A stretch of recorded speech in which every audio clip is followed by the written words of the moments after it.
Let me take a question from that young man. And just one question, eh? Yeah. And then this side, one question. Yeah, this gentleman. Okay. Good Yes. evening. My name is Peter Ogutu, a student at the Technical University of Kenya. Yes, I Peter. have a question to you, Mr. President. Recently, we witnessed a move by the Cabinet Secretary, Dr. Alfred Mutua, where he facilitated the exportation of Kenyan skilled energetic labor to external markets for job opportunities. A good move that we appreciate, but doesn't that move leave the Kenyan economy at a bad place with the deprived skilled labor and or stressed skilled labor that cannot meet its potential? A good example is the medical sector, where we have fewer doctors attending to numerous patients, yet these doctors and nurses still form part and parcel of the skilled labor that are being exported to external market for employment. Thank you. Alfred, do you want to answer that question? It's a very good question from Mr. Ogutu. The reality is that we are producing more people than we need in the job market. For example, when you look at doctors and nurses, it is not that we do not have enough doctors or nurses being produced. Yes, the numbers are not where we are in terms of United Nations numbers, WHO, of the number per people. It's that we do not have the capacity at this time to absorb all of them. So I see where you're coming up with your point. But I also want to change the mentality where we think that there is what people are thinking of brain drain. What is happening is this. You have, for example, in the ICT sector, a huge number of people that are ready to work, that even if we sent away 100,000 people in ICT, we would still leave this country with so many other people, 500,000, who are still looking for employment. So that thinking that if we are sending people away, we are depriving our country, is not really accurate. Because we have more people out of work who can go and work overseas without depriving our Kenyan local market. In our labor studies, we have not seen any cry by any industry saying that they are lacking people because people have left the country. We are producing people in TVETs, producing people in the universities, so we have a bulge of employment. Your Excellency. Okay, can you address, there is also one question, Alfred, that people continue to say, are we going through a brain drain? Are we exporting our brain power? Or does it eventually amount to a brain gain? Can you explain that? What usually happens is this. If you look at the countries that have really developed very fast, you look at, for example, the example of Singapore, China, Malaysia, Indonesia. What they did, these tiger economies, was to ensure that their people who went and worked overseas came back home. We are calling this labor mobility because when you're going to work, it doesn't mean that you're going forever. You're going to work for 2-3 years and come back. What we have realized is that when you go overseas, you're able to gain skills. When His Excellency was in Germany, we were talking about Kenyans going to work to produce the German vehicles. So you go to Germany as an engineer, you produce the vehicles for 2 to 3 years, then you come back home. What happens? You're bringing back new talent. Kenya is actually getting brain gain. You're bringing new ways of doing things. When you talk to the construction industry, for example, construction industry are now looking for people who have worked overseas.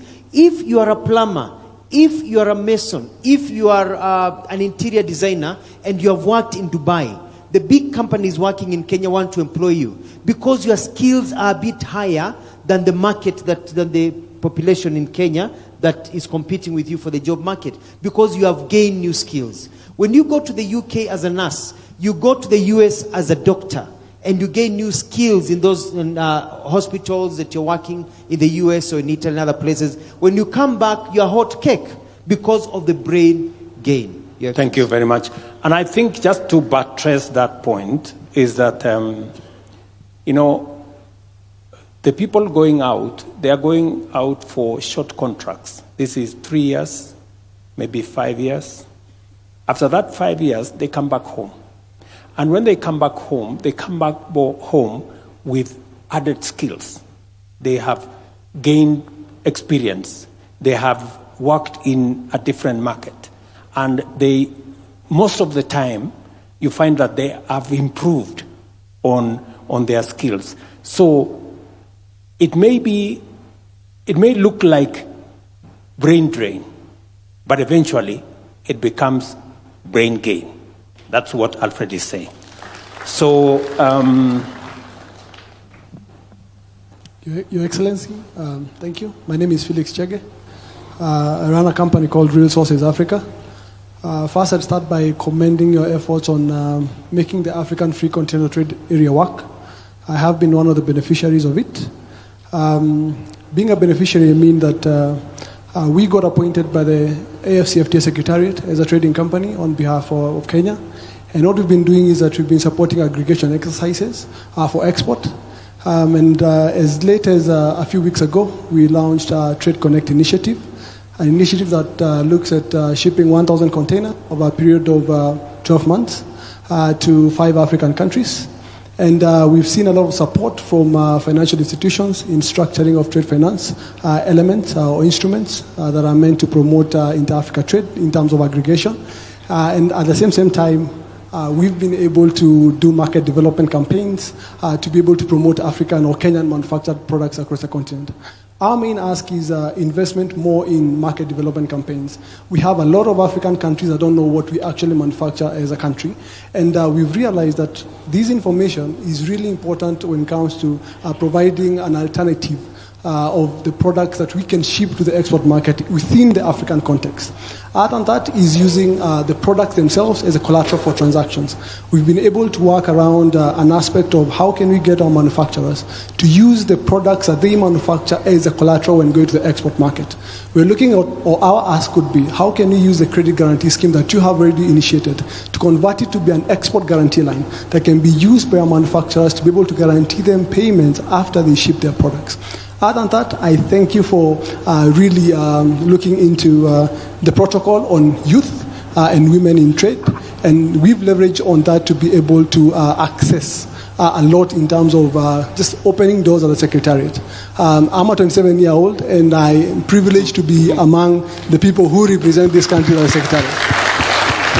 Thank you very much, Mr. Chege. Just Chege. Thank you very much, Mr. Chege, for what you have said. I think you put it so well that you've given me some homework to do on some aspects. And I will take back the homework and see what we can do better. But congratulations on what you're doing on behalf of many young people in Kenya, taking advantage of the Africa Continental Free Trade Area. It's a market of 1.4 billion people, and Kenya needs to move full speed and take its space and place in that market so that we can better leverage the market infrastructure that exists in the Africa Continental Free Trade Area to benefit our own enterprises and our own people.